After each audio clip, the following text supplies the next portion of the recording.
Welcome multimedia students, it's me, Mr. Cheney, with another brilliant tutorial. This is the color wheel.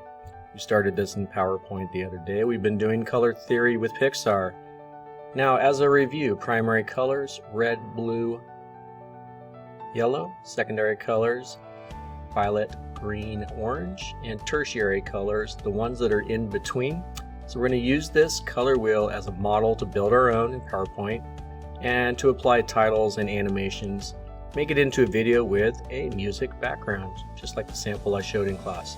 So if you hover over individual colors, you'll see that they have complementary colors across from them. So in this case, blue and orange work really well together. Red and green work really well together because they are complementary colors, as does yellow and purple. So this is a great little tool on this website. Just tells you basically anything you need to know about the color theory stuff. So on the assignment, we've got a couple websites we're going to use for the RGB codes. Now here's the project that you'll be doing. It's going to look similar to this. You'll be doing some different animations if you'd like. If you want to do the same exact ones as I go along, then you can too. Ours is going to look a little different than this because we're going with a little different order. We have a different model this time, but the overall project remains the same, that we're going to have several slides that we build, including that primary one we just saw, secondary, and we'll have a separate slide for tertiary as well. And we'll do all the animations and music and titles and all that good stuff so that we have a nice composed, finished product that is worthy of a multimedia class such as this. So that's an example of what we're trying to build. And so how are we going to build this darn thing? Well, we're going to open up a PowerPoint slide, a presentation, and we're going to create one blank slide, so blank presentation. We'll click here, let's maximize, we'll click here the layout button and click the blank. And then we're going to make the background like gray or black or something that is not white or colorful, because we're going to be having a bunch of different colors on the back and it looks better that way. So now that we have our slide that is blank and is a darker color, now we can move on to actually getting some shapes and slides on here. So I'm going to split screen here so that I can see the website that shows my RGB colors. And so in the Pixar thing, we learned about RGB, red, green, blue, how you can mix those three together to actually make millions of colors. So same concept with mixing of colors on the computer for different things. So here's what we're trying to accomplish in the first day. 3 primary colors, 3 secondary colors, 6 tertiary colors. And we're using 3 different shapes for the different groups so we can delineate between all of them. Alright, so we'll draw our first shape. I'm going to go with circles for primary colors, and then instead of drawing 3 times, I'll do a Control-C to copy, Control-V to paste 2 times, and this ensures that we have the same size circles for all 3. And now our second shape for secondary colors, I'm going to go with a rounded square, and I'll kind of draw one, and I'm going to make sure it's roughly the same size as the circle so that when I put these all together in the color wheel, that they'll fit together mostly. You get to use any shapes you'd like. You don't have to use mine, so I've seen in class a lot of people using some fun shapes, so feel free to do that.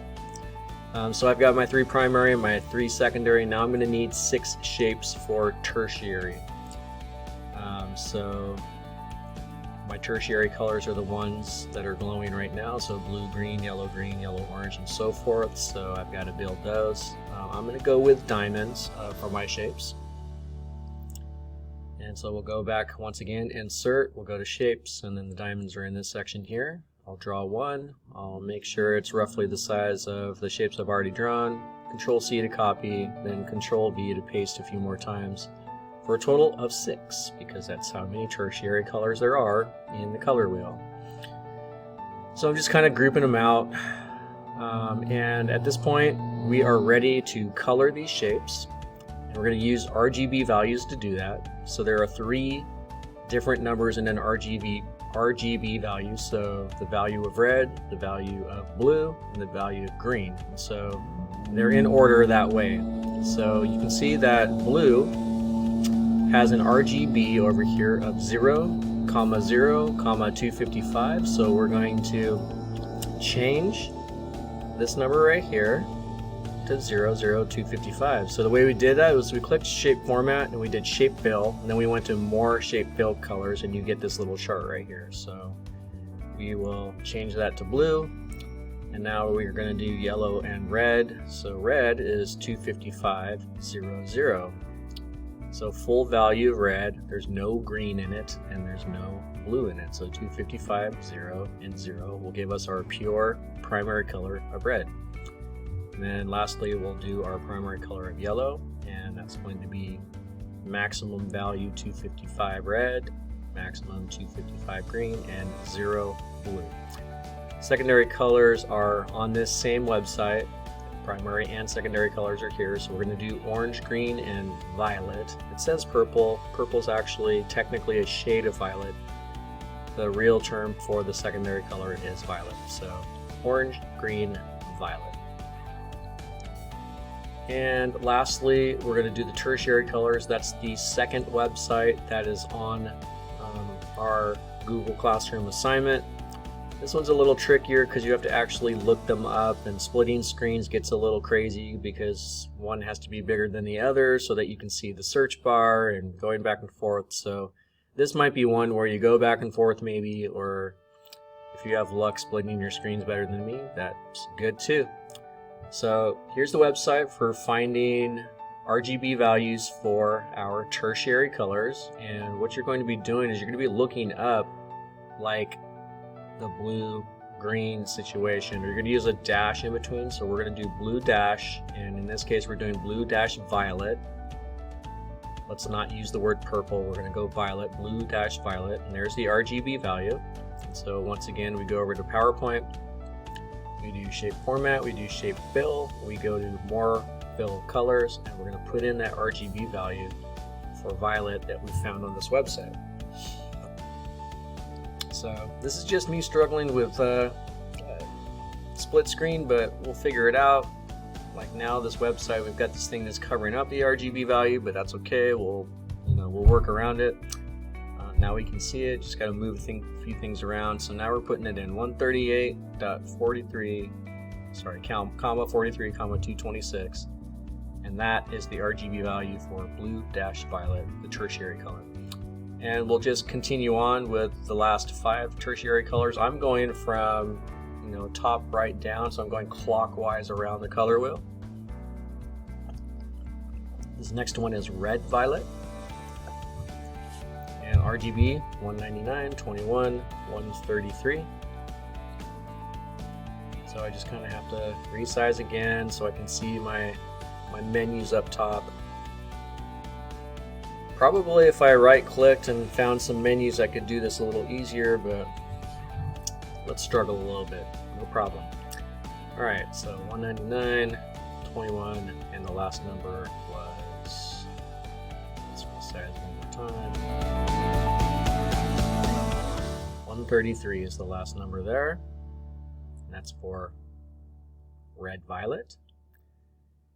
And we're going to continue on and do the last 4. So here's the final product once you've looked all of those up. So we've got primary, secondary, and tertiary colors all on the same slide, all in the same group. And let's save our work. I think we've already done this in class so that we're auto-saving. Make sure your top left says auto-save so you don't lose any of this work that you've done, because some of it can be tedious as far as putting in the numbers. Alright, so this is the order that we want our color wheel in. So what I like to do is actually kind of get a screenshot of this color wheel so I know where I'm placing things. So the blue is going to be across from the orange top to bottom, then you've got your red violet across from your yellow green, so that kind of gives you an idea of where to put these in order. We're not going to get perfect circles because we're using crazy shapes. If you are the type that needs to have the perfect circle, use all circles. That's totally cool. I just think it's more fun to have different shapes for the different categories.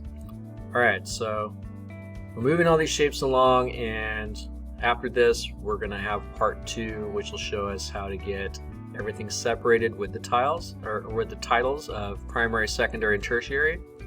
And that is part 1 I will see you back in class.